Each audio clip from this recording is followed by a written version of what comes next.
Hello everyone, welcome to Sigma Tech Learning Hub. I will be your instructor for the subject Agricultural Science.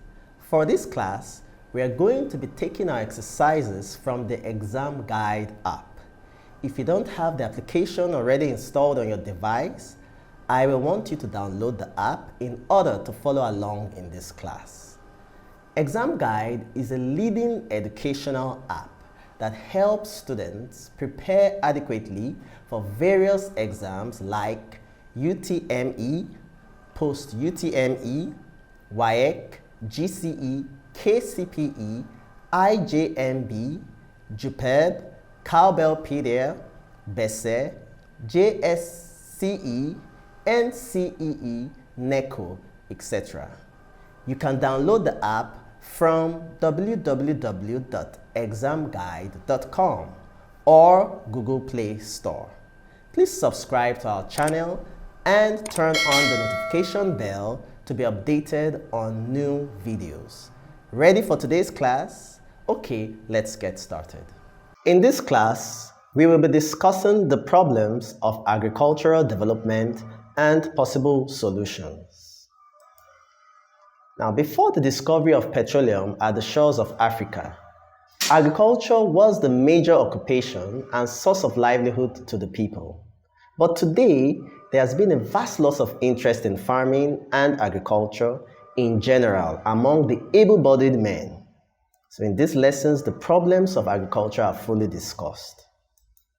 Now, by the end of this lesson, you should be able to state these problems facing agricultural development in Nigeria and also propose or suggest solutions to these problems. Now let's take a look at the problems. The first we have here is called land fragmentation. Now what is land fragmentation? From the word fragmentation, that has to do with pieces of fragments. So especially in Africa or West Africa, we have this challenge where land is usually in fragments or pieces, that is small pieces. Why is this so? Because of the land tenure system practiced in Africa. Most of the lands are inherited by or from our parents. So land is usually gotten by inheritance. So as a result of this, you see a family where the land is shared among the children. So this leads to small pieces of land being made available for farming. And that's a problem in agricultural development. So land fragmentation does not encourage mechanized farming. And when we're talking about mechanized farming, we're talking about farming on a large scale where machines are involved. So you see, we need to have a large scale of land in order to get involved in mechanized farming. So that's a problem of agricultural development. And now let's look at the possible solution to this problem. We have what is called the Land Use Decree of 1978, which was established by the military government to help regulate the issues that concern land ownership. And so this land use decree has to be fully implemented in order to minimize this problem of land tenure system that is being faced in Africa. Another problem we have as regards agricultural development is inadequate finance. Now we know that when it has to do with commercial agriculture, a lot of money is required in order to get engaged or involved in commercial agriculture. And this can pose a hindrance to agricultural development because the farmers, the peasant farmers, are usually poor. So they need money to be able to get involved in agriculture on a large scale, which is called commercial agriculture. Now, what is the solution to this problem? These farmers need to be given loans in order to get involved in commercial agriculture. And these loans have to be provided by banks. Now, the government was able to establish some banks called like the Agricultural Bank. An example is the Nigeria Agricultural and Cooperative Bank, NACB, which was established by the government to help provide loans to farmers. The problem of poor transportation network. This also affects the distribution of agricultural products. Now, when farmers cultivate or crops, and these crops are not able to get to the consumers at different parts of the country due to poor transportation network, that's a major problem again in agricultural development. So how can this be solved? This can be solved by the construction of roads, and these roads are usually called new feeder roads. And they help to open up the rural areas so that this produce gotten from the farms can get to the consumers at different parts of the country. And also, another solution to this problem of poor transportation network is the cost of transportation has to be reduced by making it affordable by the farmers, that's the rural farmers, so that they can shift their agricultural produce to the urban areas for consumption by consumers. So how can this also be achieved? Other means of transportation apart from the roads should also be established, like the railway network in the country should be revived. This can also help in the transportation of agricultural produce, thereby reducing the cost of transportation, because it's easier to transport more quantity of agricultural produce using the railway system as compared to the road transportation system.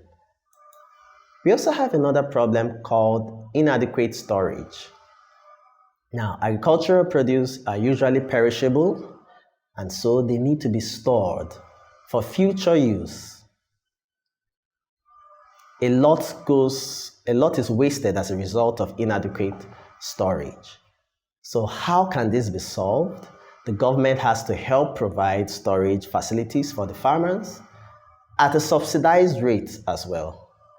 And the government can also help in buying excess produce, which can now be stored for future use. So that's a solution to this problem of inadequate storage facilities. We also have the problem of poor marketing systems. Now, if these farmers produce their crops or have to get their farm produce and they're not able to get them sold, that's a problem because of the poor marketing system made available. So the farmers have to have a means of getting their produce sold, And there's also the problem of lack of proper pricing of agricultural produce. So this is another major challenge. And how can this be solved? The government has to be involved in this situation as well. The government could help to stabilize the prices of our farm produce in order that these farmers do not run at a loss. The farmers should also form cooperative societies which can also help them in the sale of their produce. Then also the commodity boards should be reintroduced again. This can also help in the sale of the farm produce for the farmers. So marketing boards should also be reintroduced because they have been banned. So this can also help to solve this problem of poor marketing system. We have the problem of pests and diseases. Now we know that pests and diseases cause a lot of problems in terms of agricultural production. Pests can cause a lot of damage to crops and plants. The foliage, that's the leaves, can be damaged and destroyed by pests. They can also be destroyed by diseases as well. And this can drastically reduce the income of the farmers. So how can this problem be solved? We have what is called insecticides or other chemicals which can be used to control pests and diseases. Now, these insecticides or chemicals should be provided by the government or supplied by the government at a subsidized rate so that the farmers can afford to make use of these insecticides or chemicals or pesticides so that they can control the problem of pests and diseases, thereby stepping up their production and also enhancing their income. We have another problem of agricultural development which is called inconsistent government policies.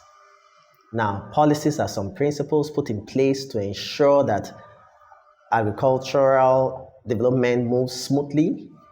Those who get involved in agriculture are able to achieve their set targets as a result of proper policies. Now, if these policies are inconsistent, it could affect the farmers. So how can this be solved? We have to ensure that dynamic agricultural policies are formulated and also implemented. Erosion is another major challenge or another major problem of agricultural development in Africa. Now, what is erosion? This has to do with the washing away of the topsoil. It could be caused by wind, it could be caused by water.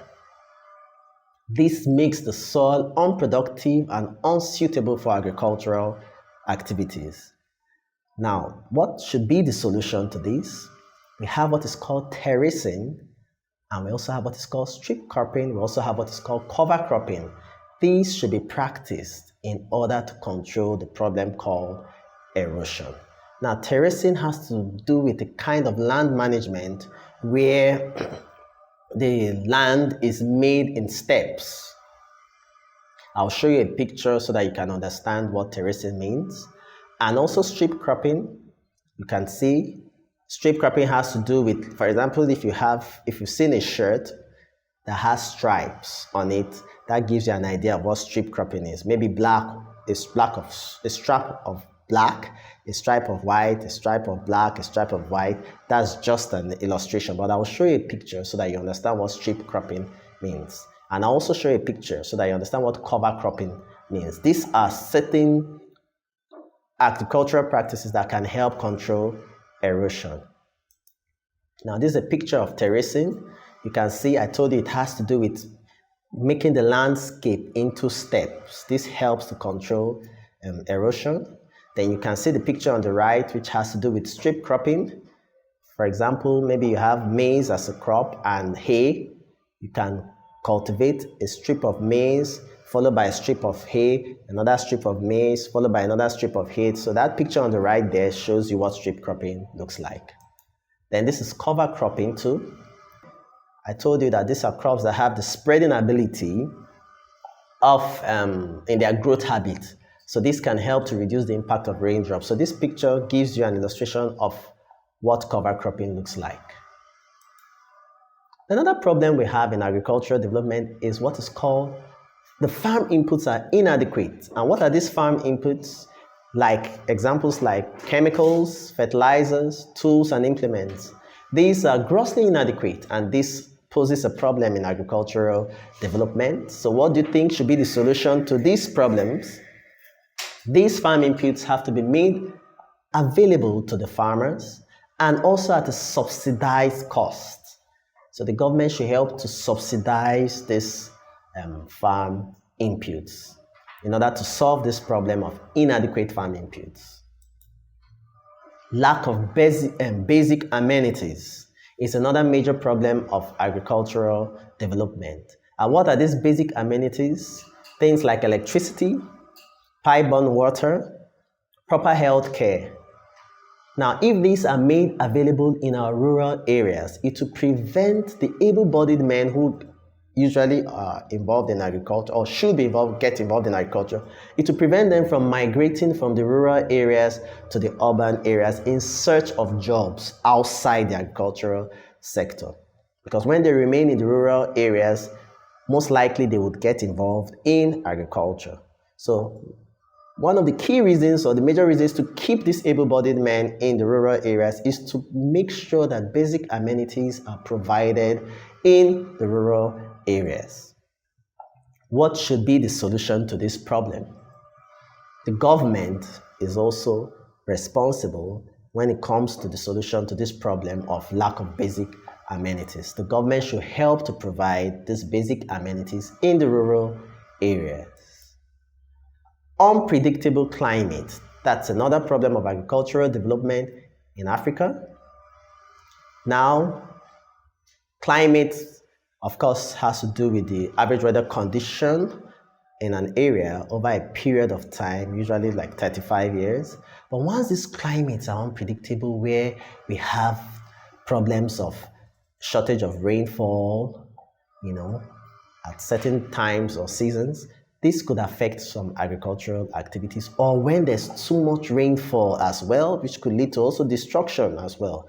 So the meteorological department can also get involved here, helping to let us know or let farmers know what is obtainable as regards climate changes.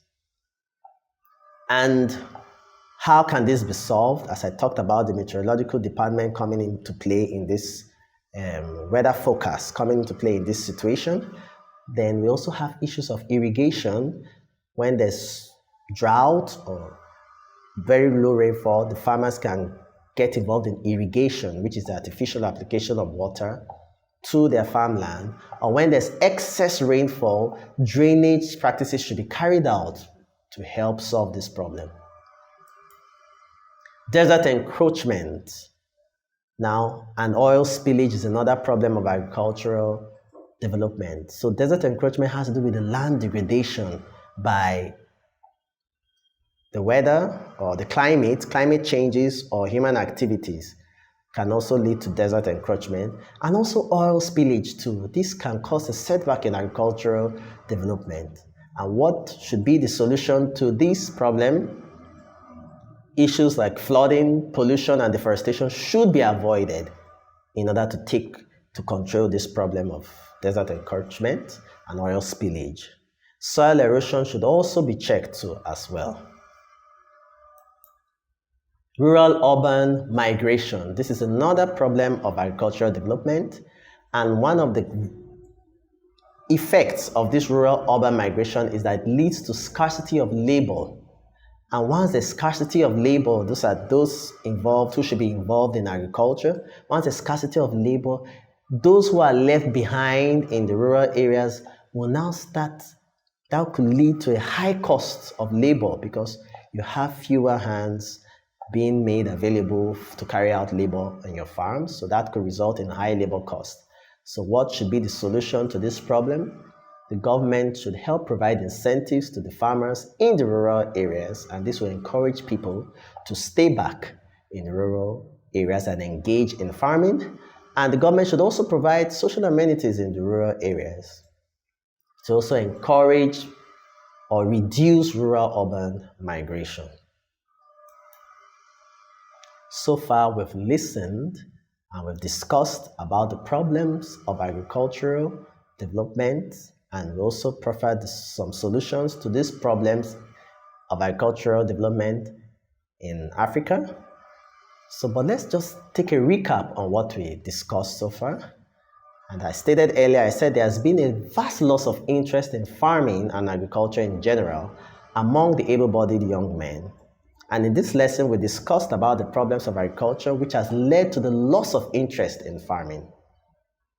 And some of the problems of agricultural development include the land tenure system, which is actually land fragmentation, then inadequate finance or credit facilities, because money is needed in order for farmers to get involved in commercial agriculture. We also looked at poor transportation network, which poses a hindrance to the distribution of agricultural produce. We also looked at the problem of inadequate storage and processing facilities. We also looked at the problem of inadequate farm inputs so far. And